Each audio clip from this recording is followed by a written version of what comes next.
आजची रेसिपी आहे तर मी रेसिपी बनवणार आहे, कांद्याची चटणी करणार आहे। तर तुम्हाला कांद्याची चटणी आवडते की बघा, म्हणजे व्हिडिओ तुम्ही पूर्ण पहा, मी तुम्हाला रेसिपी दाखवणार आहे। तर मी यस ताई ऑफिशियल या चॅनलवरती सगळ्यांचं स्वागत करते। तर मी इथं कांदे घेतले होते आणि कांद्याचे असे आपल्याला कापून घ्यायचे आहेत। तर मी सगळे कांदे अशा पद्धतीने कापून घेतले आहेत आणि याचे उभेच काप करून घेतलेले आहेत। मी कांद्याचे सगळे बारीक करण्याची काय जास्त गरज नाही आहे। तर मी अशा पद्धतीने सगळे कांदे कापून घेतलेले आहेत। तर ही रेसिपी पटकन होणारी आहे, जास्त वेळ लागणार नाही, अगदी 10 मिनिटात तयार होत आहे ही रेसिपी। तर तुम्ही एकदा नक्की करून पहा, तुम्हाला नक्कीच आवडणार आहे। एकदम चवदार चटकदार लागणार आहे कांद्याची चटणी आपल्याला। तर सगळे कांदे कापून झालेले आहेत पहा। तर कांदे आता आपल्याला मिठाच्या पाण्याने धुवून घ्यायचे आहेत स्वच्छ। तर मी एका भांड्यात कांदे सगळे काढून घेतलेले आहेत।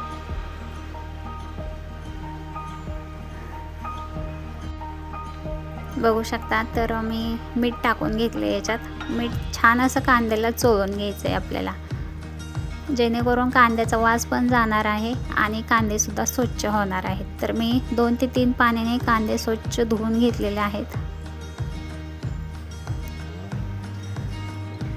सगळं पाणी काढून घेतलेलं आहे कांद्यातलं। आता चला फोडणी टाकूयात आपण। तर कढई ठेवली गरम करायला, त्याच्यात तेल टाकून घेतलं आहे। तेल गरम झालं की जिरं आपल्याला आणि मोहरी सुद्धा टाकून घ्यायची आहे। मोहरी आणि जिरे तडतडू द्यायचं आहे चांगलं। याच्यात अद्रक लसूणची पेस्ट टाकून घ्यायची आहे। हिंग घेतलेला आहे मी आणि कढीपत्ता सुद्धा टाकलेला आहे। थोडंसं मीठ सुद्धा टाकून घेतलेलं आहे, जेणेकरून कांदा छान भाजतो आणि जरा लवकर पण भाजतो। आता तुम्हाला माहितीच आहे, कांदा भाजायला जरा वेळच लागतो। आता कांदा भाजत मी मसाले सुद्धा काढून घेते इकडं। तर मसाल्यामध्ये काय काय घ्यायचं आहे आपल्याला बघूया।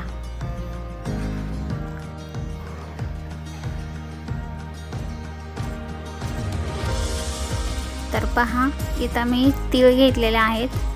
पांढरे तीळ आहेत आणि मी थोडेसे बारीक केलेले आहेत, एकदम बारीक नाही केलेले, तर जाडसरच आहेत। चवीप्रमाणे मीठ टाकायचं आहे आणि गरम मसाला आहे, धना पावडर आहे, हळद आहे आणि काळा मसाला आहे।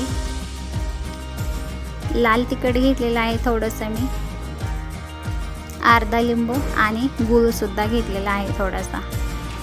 तोपर्यंत पहा, मसाले काढत होतो तोपर्यंत आपला कांदा सुद्धा छान भाजलेला आहे, शिजलेला आहे। तर मी आधेमध्ये असं सारखं परतवून घेत होते, त्यामुळे कांदा चिटकलेला नाही खाली।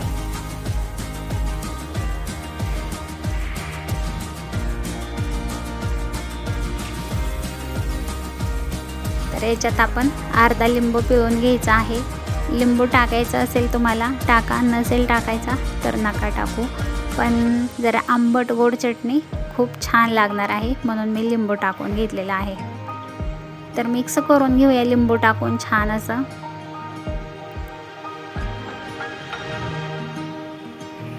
आता हे मसाले काढलेले सगळे टाकून घ्यायचे आहेत। मसाले सगळे एकजीव करून घेऊयात, म्हणजे छान असं मिक्स करून घेतलेले आहेत मसाले पहा। 1 चमचा मी शेंगदाण्याचा कूट पण टाकलेला आहे। जास्त शेंगदाण्याचा कूट नाही टाकायचा, नाहीतर चटणी खायला काय मजा नाही येणार। तर मिक्स करून घेऊयात। थोडंसं पाणी टाकून घ्यायचंय, पाणी टाकायचं, मिक्स करायचं। एक 2 ते 3 मिनिटं आपल्याला झाकण ठेवून घ्यायचं आहे, जेणेकरून छान अशी कांद्याची चटणी तयार होईल आणि शिजेल सुद्धा।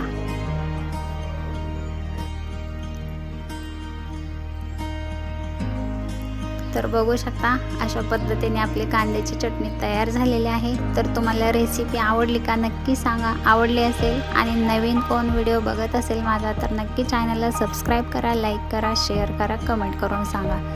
तर थोडीशी बारीक चिरलेली कोथिंबीर टाकून घेतली मी। तर पहा, अशा पद्धतीने आपली तयार आहे कांद्याची चटणी।